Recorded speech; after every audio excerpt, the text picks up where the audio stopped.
مومنو، جب جمعے کے دن نماز کے لیے اذان دی جائے تو اللہ کے ذکر کی طرف لپکو اور خرید و فروخت ترک کر دو، اگر سمجھو تو یہ تمہارے حق میں بہتر ہے۔ پھر جب نماز ہو چکے تو زمین میں پھیل جاؤ اور اللہ کا فضل تلاش کرو، اور اللہ کو بہت بہت یاد کرتے رہو تاکہ کامیاب ہو جاؤ۔ اور جب ان لوگوں نے سودا بکتا یا تماشا ہوتا دیکھا تو ادھر بھاگ لیے، اور اے نبی صلی اللہ علیہ وآلہ وسلم تمہیں خطبے میں کھڑا چھوڑ گئے۔ کہہ دو کہ جو چیز اللہ کے ہاں ہے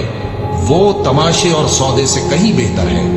اور اللہ سب سے بہتر رزق دینے والا ہے۔ اے پیغمبر صلی اللہ علیہ وآلہ وسلم،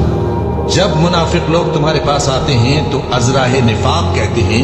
کہ ہم اقرار کرتے ہیں کہ آپ بے شک اللہ کے پیغمبر ہیں، اور اللہ جانتا ہے کہ در حقیقت تم اس کے پیغمبر ہو،